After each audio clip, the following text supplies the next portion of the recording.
So for many decades, one of the treatment paradigms for second-line diffuse large B-cell lymphoma in patients that was fit were to give chemotherapies with platinum-based chemotherapy.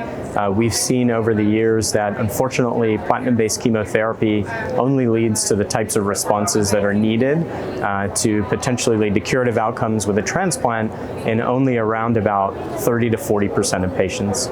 So this study was really aimed to try to improve the complete response rate with platinum chemotherapy combining the BTK inhibitor acalabrutinib. And in this cohort, we're reporting on the overall response after 3 cycles of therapy.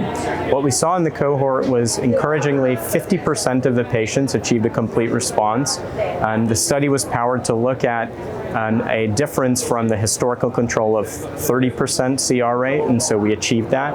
And I think more importantly, what we saw is that we were able to take almost 70% of patients to an autologous stem cell transplant, which ultimately, hopefully, will lead to curative outcomes for this population of patients.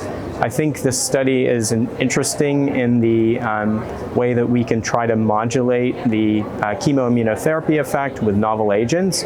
Of course, I think things have certainly changed in the last few years where CAR T-cell therapies are more active in this space, but I think having combinations of novel agents and chemotherapies, especially in circumstances where CAR T-cells are not available, is still an important thing for us to research, and I think this study shows us that we can combine novel agents with chemotherapy for that purpose.